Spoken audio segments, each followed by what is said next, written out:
My final call as a police dispatcher has scarred me. I'd worked as a police dispatcher for 9 years of my life. It's a career that takes a level of mental fortitude that I don't think many possess. I used to hate saying stuff like that, always thought it sounded so pretentious. But the truth is, it takes a special type of person to be willing to voluntarily listen to some of the things we have to hear every single day. Don't get me wrong, the job wasn't always grim, and it even had its decent moments. I've got enough decently funny drunk 911 call stories to last me several lifetimes, though the reality of the job was usually far darker. I understood that though, and felt that I was more than equipped to deal with anything the job could throw at me. I was right for a while. For years I had answered every call, always able to keep a steady head despite being faced with some horrific situations, my confidence in my ability to handle the job unwavering. Until the final call I ever took as a police dispatcher. I glanced at the time displayed at the corner of my computer screen, 11:43. I yawned, leaning backward in my chair with my arms extended as I stretched my back. I'd been at the desk since 3 in the afternoon, answering calls and dispatching officers as they were needed, which wasn't very often in this town. I lived in a little poor town in Washington, about an hour or so out of Seattle, and though we weren't without our fair share of crime, our phones never rang off of the hook, which meant a lot of free time for me. I was always okay with that. As soul-wrenching as many of the calls could be, moments of respite were always more than welcome. A notification on my screen caught my attention, and in an instant, I had returned to my seat, headset on. 911, what is your emergency? I spoke into my headset as automatically as any line repeated hundreds or thousands of times can be spoken. For a moment, the line was only dead silence before I heard a reply. I need policemen. I think somebody is in my house, a child whispered from the other line. I felt the smallest of knots beginning to form in my stomach. I shifted in my seat. Do you know your address? I asked, adopting a firm but lighter tone in response to the caller's age. I heard shuffling and heavy breathing from the other end, followed by a faint wait. The caller returned and whispered their address. She was a little girl by the sounds of her voice, and she sounded scared. Good job. What about your phone number? The process repeated, and I quickly relayed her information to dispatched officers. Her address was on the edge of town, a little out of the way, and I understood that it may be a while before help arrived. I stifled a sigh, not wanting to vocalize my worry as I received an estimated arrival time. Is there an adult with you in the house? I continued. No, the little girl replied breathlessly, and I could hear the anxiety rising in her voice as she spoke. My mom works late, and my sister There was a pause, followed by an audible sniffle. She's camping with her friends and, somewhere on her end of the line, there was a crash. Then a scream. My heart dropped. Are you still there? Are you all right? There was a repetitive thumping sound followed by the slam of a door. I'm here. The little girl spoke breathlessly into the phone. Are you all right? I repeated the question. Yes, was all she replied, barely above a whisper. Her tone worried me. She sounded more than afraid. Sad? No, disturbed was the proper word for it. Then she began to cry. Not as quiet as you would expect given her situation, but a deep, helpless sob that made my heart sink. When she spoke, it stopped altogether. Please, please, please help me. Her sobs turned into a hysteric cry, and I could hear loud repetitive thumps from her end. Footsteps, and they were clearly not hers. They were heavy, far too heavy for a little girl. Without warning, a shrill cry, like the sound of microphone feedback, rang through my headsets. The sudden assault on my ears caused me to jump, and my heart set off to racing like a jackrabbit. I fought the instinct to throw the headset off, and instead clenched my eyes shut as the noise faded as suddenly as it had come. I saw it, she sputtered through sobs. Oh, please, please, I don't know what it is. The frantic and frenzied nature of her begging increased, and a strangeness began to settle in the air that I couldn't quite place.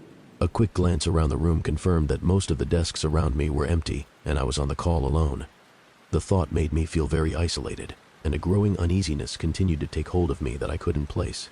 Something about the call just felt wrong. Police are on the way, I began. I tried to infuse the statement with my usual level of assertiveness and confidence, but I worried that the uneasiness may be audible in my voice. Can you tell me your name? I asked. Amber. All right, Amber, are you or can you get somewhere safe? A room with a door you can lock? I'm in my room, she said through sniffles, and it was obvious that she had been crying profusely. I locked the door. Good. I'm gonna stay with you on the line. Is there anywhere for you to hide? The sound of footsteps grew in the background, as her voice lowered to a whisper. I think under the bed, she whimpered. Okay, is there?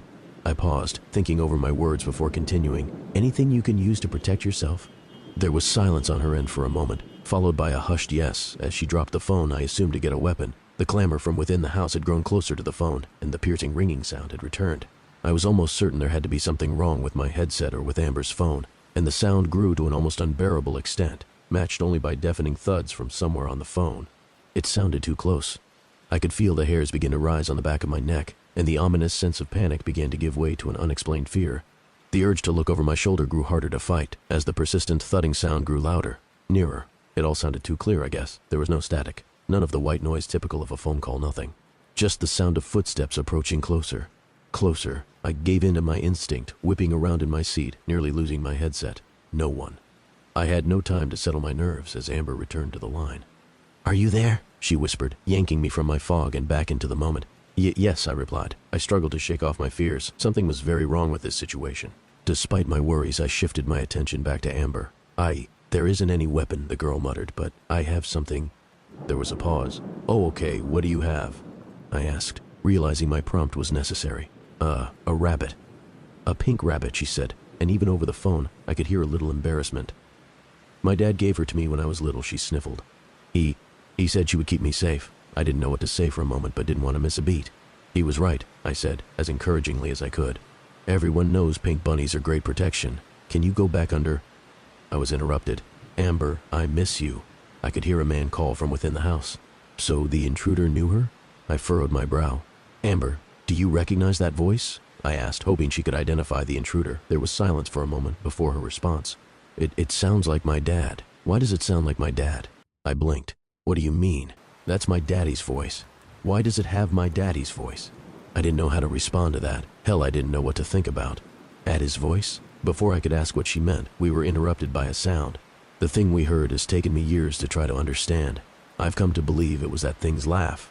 At the time, though, we couldn't know. It was the sound of metal crunching in a car accident as it met flesh, a wet, grinding shriek that shook me to my core.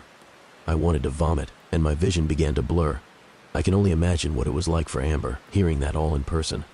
"Amber," I panted, my senses returning to me all at once. She barely had time to respond before we heard it. A voice, or voices, calling for her from somewhere nearby. They spoke as one, all with the same odd, inhumane nature, dripping with malintent.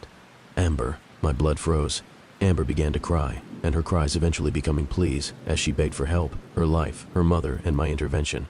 Five more minutes. Just 5 more minutes, I muttered, mentally cursing the timer, which displayed the estimated arrival time of the dispatched officers.